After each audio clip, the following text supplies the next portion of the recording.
राजस्थान में सियासी हलचल तेज हो गई है। मुख्यमंत्री निवास पहुंचे कई कांग्रेसी विधायक। ज्यादातर विधायकों ने सीएम गहलोत पर अपना विश्वास जताया है। अपने आवास पर विधायकों के साथ सीएम बैठक कर रहे हैं। वहीं नाराज सचिन पायलट ने दिल्ली में अपना डेरा डाल रखा है।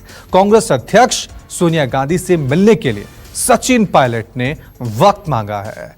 तो राजस्थान की सियासत में हलचल देखने को मिल रही है। एक तरफ मुख्यमंत्री आवास पर तमाम कांग्रेसी विधायक जो हैं वो वहां पर पहुंचे हुए हैं, दूसरी तरफ सचिन पायलट ने दिल्ली में डेरा डाल रखा है और सोनिया गांधी से मिलने का वक्त मांगा है।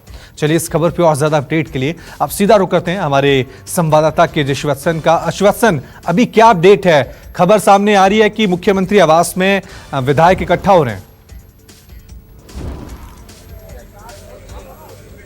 जी बिल्कुल, देखिए 3 दर्जन से ज्यादा विधायक सुबह से मुख्यमंत्री से मिल चुके हैं। कल यहां पर मंत्रिपरिषद की बैठक भी हुई थी। अशोक गहलोत ने ताजा राजनीतिक घटनाक्रम पर इन अपने सभी साथियों से चर्चा भी की थी। लेकिन सबसे बड़ी बात है कि संख्या बल के लिहाज से सरकार पर कोई बड़ा खतरा इस वक्त फौरन नजर नहीं आ रहा। लेकिन जिस तरह से पार्टी में अंदरूनी कलह मचा हुआ है वह शायद कांग्रेस का सबसे बड़ा सियासी संकट यहाँ पर साबित हो सकता है, क्योंकि पीसीसी अध्यक्ष के तौर पर सचिन पायलट के पास यह जिम्मेदारी है कि वे पार्टी यानी संगठन और सरकार के बीच में तालमेल बनाए रखें। उप मुख्यमंत्री है तो ऐसे में सरकार में भी उनकी भूमिका और पीसीसी अध्यक्ष के रूप में उनकी पार्टी या संगठन पर भी पकड़ है, तो दोनों के बीच में तालमेल बनाने की उन पर एक बड़ी जिम्मेदारी है। लेकिन सियासी संकट के दौरान वे खुद अभी दिल्ली में है, जयपुर में मौजूद नहीं है।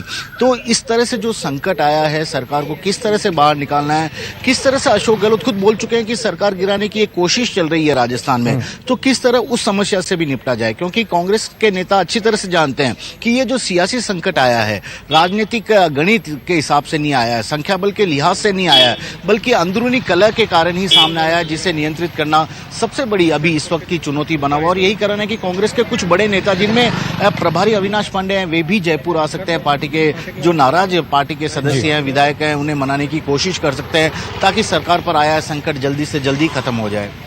लेकिन बड़ा सवाल अब यही है शिवत्सन कि सचिन पायलट जो हैं वो दिल्ली पहुंच चुके हैं। कल तक जिस तरह से प्रेस कॉन्फ्रेंस कर रहे थे मुख्यमंत्री और बीजेपी पे आरोप लगा रहे थे, आज जरा हम जानना चाहेंगे कि अशोक गहलोत के तेवर कैसे हैं सचिन पायलट को लेकर, इस पूरे घटनाक्रम को लेकर। अभी तो काफी आक्रामक नजर आ रहे थे।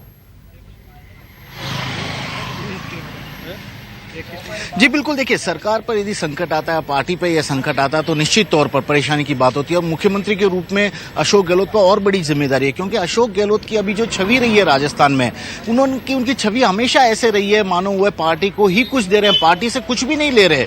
यही कारण है कि आलाकमान भी उन पर लगातार भरोसा जताता रहा है। विधानसभा चुनाव के तत्काल बाद उन्हें ही मुख्यमंत्री बनाया गया था, जबकि 5 साल सचिन पायलट बतौर पीसीसी अध्यक्ष विपक्ष के नेता के रूप में यहाँ पर सड़कों पर काम करते रहे थे, पार्टी को विकास के लिए काम करते रहते। लेकिन अशोक गहलोत की छवि पार्टी के सबसे कद्दावर नेता के रूप में है, जो आलाकमान के विश्वास पात्र भी है। अब ये विश्वास दिला चुके हैं अशोक गहलोत अपनी तरफ से, क्योंकि एसओजी और एसीबी में जिस तरह से मामला गया कि पार्टी पर संकट जो है वो अपने ही कार्यकर्ताओं के कारण है, अपने ही विधायकों के कारण है, बाहर के किसी लोगों से बहुत बड़ा खतरा नहीं है। सबसे बड़ा खतरा तो अपने ही लोगों के कारण है। तो इस तरह की संकेत भी पार्टी आलाकमान को दे चुके हैं और उसी के आधार पर इस संकट का अब समाधान करने की भी कांग्रेस नेतृत्व कोशिश में जुटा हुआ है। बहुत बहुत शुक्रिया शिवत्सन तमाम जानकारी के लिए। और अब कोरोना पर बच्चन परिवार से जुड़ी बड़ी खबर आपको बता दें। जया बच्चन, ऐश्वर्या और आराध्या की दूसरी रिपोर्ट भी सामने आ गई है और दूसरी रिपोर्ट में सभी नेगेटिव आए हैं। तो बच्चन परिवार के लिए ये राहत की खबर है।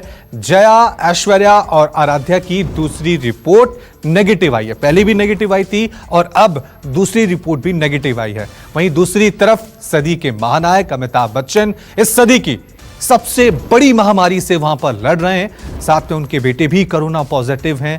पूरे देश भर में अमिताभ बच्चन की सलामती के लिए, उनकी बेहतरी के लिए दुआएं मांगी जा रही हैं। दूसरी तरफ ये कह सकते हैं कि बिग बी के लिए ये राहत की बात है कि फिलहाल उनके परिवार के जो तमाम सदस्य हैं, उनकी धर्मपत्नी, उनकी बहू और उनकी पोती, उनकी रिपोर्ट नेगेटिव आई है। वहीं अमिताभ की सेहत पर बड़ी खबर आपको एक और बता दी कि बिग बी के इलाज में लगे डॉक्टर अब्दुल अंसारी ने कहा है कि अमिताभ और अभिषेक की हालत अभी ठीक है। अमिताभ बच्चन को हल्का बुखार और कफ है। अमिताभ खुद ही सोशल मीडिया पर हेल्थ अपडेट अपने फैंस तक पहुंचा रहे हैं। 4 डॉक्टरों की टीम अमिताभ की निगरानी कर रही है और यही वजह है कि सोशल मीडिया देखिए, तमाम प्लेटफॉर्म्स देखिए, हर जगह Amitabh Bachchan get well soon के उस तरह के ट्रेंड देखने को मिल रहे हैं। हर कोई अमिताभ बच्चन की बेहतरी के लिए वहां पर मंदिरों में पूजा अर्चना करता हुआ नजर आ रहा है। उनके फैंस चिंतित हैं जब से उन्होंने ये शॉकिंग न्यूज सुनी है। अमिताभ के कोरोना पॉजिटिव होने पर बीएमसी के असिस्टेंट कमिश्नर का बयान सामने आया है। विश्वास मोती ने कहा है कि 28 से 30 लोग अमिताभ बच्चन और अभिषेक बच्चन के क्लोज कांटेक्ट में आए थे। उनके भी स्वैब लिए गए हैं, साथ ही उनके घरों को सैनिटाइज किया गया है। अमिताभ बच्चन पिछले कुछ दिनों से कहीं बाहर नहीं गए थे। फिलहाल दोनों की हालत स्थिर बताई जा रही है। तो यहां पर बीएमसी का ये बड़ा बयान सामने आया है और कहा गया है कि जो 28 से 30 लोग अमिताभ बच्चन के कांटेक्ट में आए थे, उनके भी सैंपल लिए जा रहे हैं। अमिताभ बच्चन और अभिषेक बच्चन इस वक्त अस्पताल में भर्ती हैं। हमारे साथ बात करने के लिए असिस्टेंट कमिश्नर बीएमसी के मौजूद हैं, हम उनसे बात करेंगे। सर, आपसे ये जानना चाहेंगे कि अभी इस वक्त क्या हालात हैं और कितने लोग उनके कॉन्टेक्ट्स में आए थे जिसको ट्रेस किया जा रहा है? हमने तो पहला public health point of view हमारा जो काम है, स्टैंडर्ड प्रोटोकॉल जो मेडिकल प्रोटोकॉल है वो फॉलो किया है। रात को देर से हमको जब समझ में आ गया तो तुरंत उनके यहाँ से सेक्रेटरी और उनसे बात करके सुबह ही अर्ली इन द मॉर्निंग हमने पूरा बंगलों में 4 बंगले हैं, चारों बंगलों में सैनिटाइजेशन का प्रोग्राम किया। पूरा जितने भी स्टाफ अवेलेबल वहाँ पे है, इंक्लूडिंग जो भी पर्सन है, उनका सबका स्क्रीनिंग किया है। स्क्रीनिंग में हमने थर्मल स्क्रीनिंग किया है, SpO2 चेक किया है। ये स्क्रीनिंग में वो कोई भी सिम्टोमेटिक दिखे नहीं है और हमने उनको सजेस्ट किया है कि हाई कॉन्टैक्ट टेस्टिंग जो कॉन्टैक्ट हिस्ट्री जो मांगी है, उसमें से 28 से 30 लोग डायरेक्ट कॉन्टैक्ट में, हाई रिस्क कॉन्टैक्ट में है। उनका स्वैब कलेक्शन और प्रोसेसिंग टेस्टिंग चल रहा है।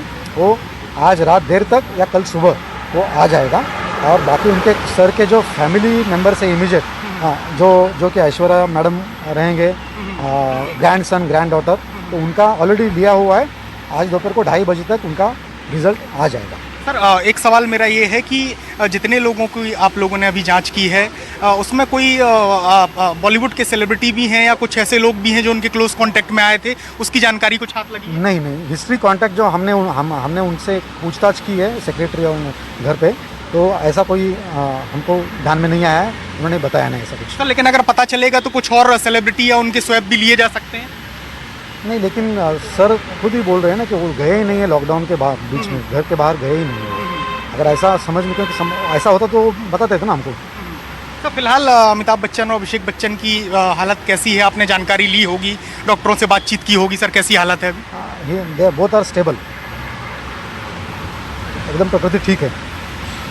तो साफ तौर से आपने सुना कि ये बीएमसी के असिस्टेंट कमिश्नर थे, जिनका कहना है कि करीब 28 से 30 लोग ऐसे थे जो कि उनके क्लोज कांटेक्ट में आए थे और उनका स्वैब टेस्ट लिया गया है, जिसकी रिपोर्ट कल तक आएगी। फिलहाल बीएमसी लगातार जो स्टैंडर्ड प्रोटोकॉल है उसके हिसाब से जांच कर रही है और जितने भी लोग उनके क्लोज कांटेक्ट में हैं उनसे भी संपर्क साधने की कोशिश की जा रही है। और बताया जा रहा है कि फिलहाल अमिताभ बच्चन और अभिषेक बच्चन की जो हालत है वो स्थिर है। कैमरामैन विनोद के साथ संकेत पाठक, न्यूज़ 24 मुंबई। अमिताभ बच्चन और अभिषेक बच्चन को माइल्ड सिम्टम्स के बाद जब कोरोना टेस्ट उनका किया गया तो वो पॉजिटिव निकले। दोनों ही नानावटी हॉस्पिटल में एडमिट हैं। राहत की बात यह है कि दोनों की तबीयत अब ठीक बताई गई है। हालांकि कोरोना को लेकर अमिताभ ने बहुत एहतियात बरते। एक रिपोर्ट देखिए।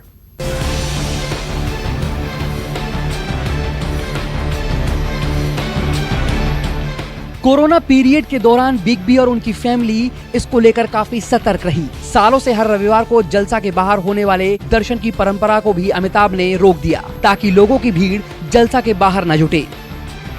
इस दौरान अलग अलग वीडियो मैसेजेस के साथ बिग बी देश के लोगों को कोरोना से बचने के लिए जागरूक भी करते रहे। और इधर कई दिनों से ये कोरोना वायरस को लेकर के बहुत चर्चा हो रही है। कोरोना ने जब ज्यादा भयावह रूप दिखाना शुरू किया तो बिग बी पूरी फिल्म इंडस्ट्री को साथ लेकर आए और VR1 की मुहिम की शुरुआत की। इस मुहिम में कुछ पार्टनर्स के साथ मिलकर बिग बी ने 1 लाख लोगों को 1 महीने का राशन मुहैया कराया। बिग बी की इस मुहिम के लिए प्रसून पांडे के डायरेक्शन में एक शॉर्ट फिल्म बनाई गई, जिसमें अमिताभ बच्चन के साथ साथ रजनीकांत, रणबीर कपूर, प्रियंका चोपड़ा, आलिया भट्ट, चिरंजीवी, मोहनलाल, मोमटी, सोनाली कुलकर्णी, शिवा राजकुमार, प्रसोनजीत चटर्जी और दिलजीत दोसांझ ने अपने अपने घर से शूटिंग की और बाद में इन्हें जोड़कर फिल्म को तैयार किया गया। 115 स्टार्स के साथ अमिताभ बच्चन ने द होप मिशन के तहत गुजर जाएगा टाइटल वाला एक वीडियो भी तैयार किया। इस गाने की शुरुआत बिग बी की आवाज में एक कविता के साथ होती है। इस कविता को भी अमिताभ बच्चन ने अपने घर पर ही रिकॉर्ड किया और साउंड फाइल को प्रोड्यूसर्स तक पहुंचा दिया।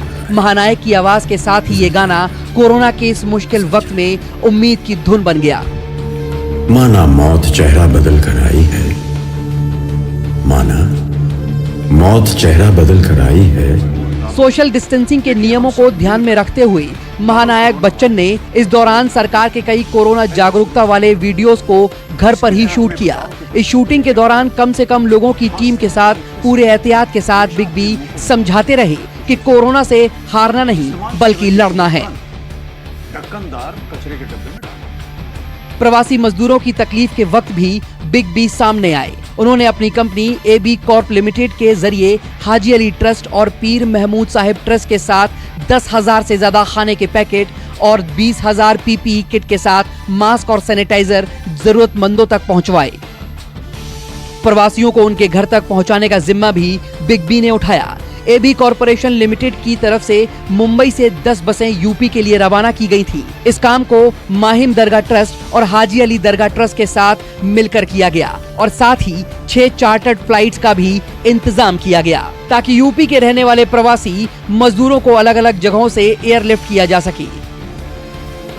इसके साथ ही अमिताभ बच्चन लोगों को समझाने के लिए सरकार के साथ मिलकर वीडियो मैसेजेस बनाते रहे कि कैसे हमें बीमारी से लड़ना है, बीमार से नहीं।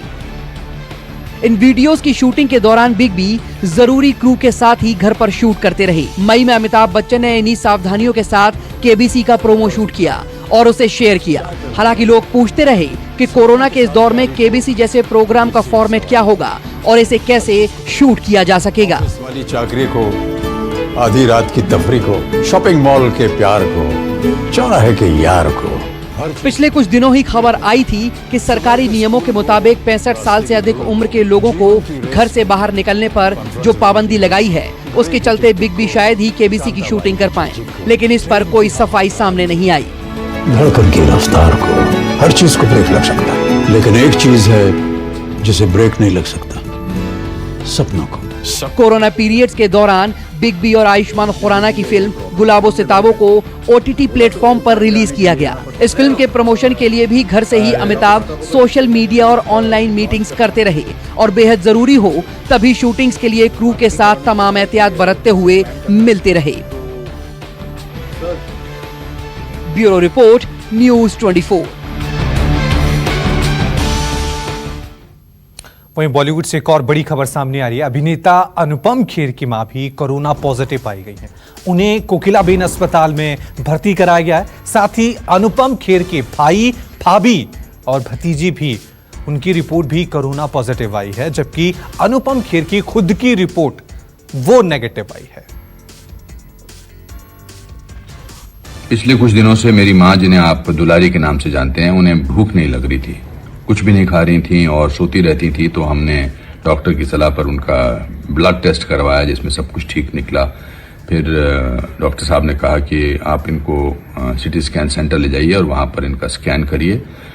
तो हमने स्कैन करवाया जिसमें उनका कोविड पॉजिटिव माइल्डली निकला।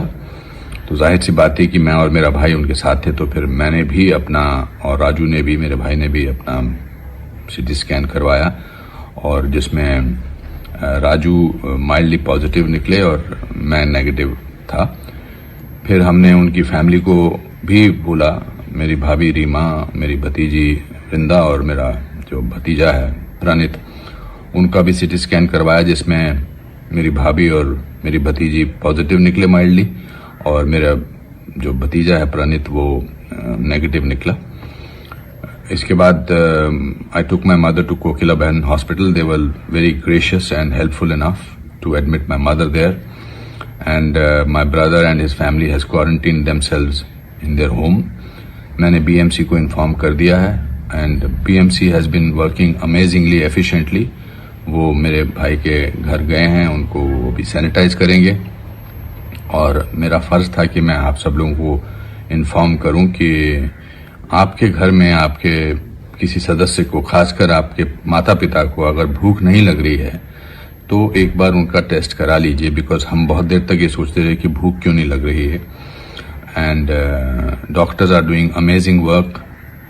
मेरा कल प्रैक्टिकल रूप से डॉक्टर्स के साथ मेरा इंटरेक्शन हुआ and amazing, the medical staff is doing such amazing work. उनकी जितनी तारीफ की जाए उतना कम है। मैं आप सब लोगों को ये इन्फॉर्म करने के लिए मैंने वीडियो बनाया। आपकी दुआएं, आपका आशीर्वाद जल्द ही मेरे परिवार को ठीक करेगा और मेरी दुआएं और मेरा प्यार सब लोगों के साथ है जो इस बीमारी से ग्रस्त हैं। पिछले कुछ दिनों से मेरी नमस्कार, मैं हूं मानक गुप्ता। अगर आपको हमारा ये वीडियो पसंद आया हो तो इसे लाइक और शेयर जरूर करें और हां, हमें सब्सक्राइब और फॉलो करना ना भूलें ताकि आप देश और दुनिया की कोई खबर मिस ना करें। तो जुड़े रहिए हमारे साथ और देखते रहिए न्यूज़ 24।